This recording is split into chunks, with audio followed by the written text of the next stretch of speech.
আসসালামু আলাইকুম। পেনাল্টি কিকের আরও একটি নতুন ভিডিওতে আপনাদের সবাইকে স্বাগত। সংযুক্ত আরব আমিরাতের বিপক্ষে দুটি প্রীতি ম্যাচের জন্য বাংলাদেশ জাতীয় নারী ফুটবল দল ঘোষণা করেছে বাফুফে। 23 জনের এই দলটিতে নেই বিদ্রোহী 18 ফুটবলার, এমনকি অধিনায়ক হিসেবেও নেই কারো নাম।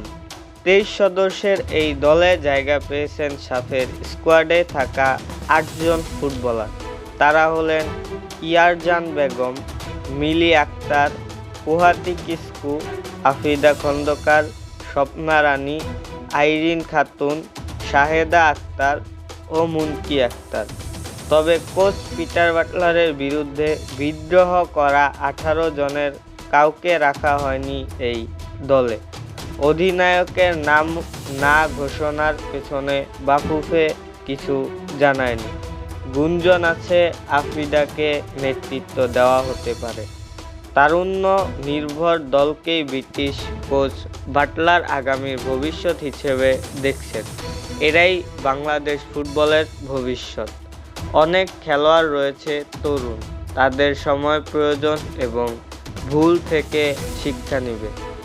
তার দৃষ্টিতে সবচেয়ে গুরুত্বপূর্ণ বিষয় এই দলে যারা যাচ্ছে তাদের আচরণ নির্দেশনা অনুসরণ করে ও গ্রহণযোগ্য পারফরমেন্স করবে।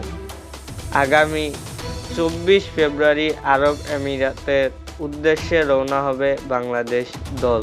26 ফেব্রুয়ারি ও 2 মার্চ দুটি ম্যাচ খেলবে বাংলার মেয়েরা।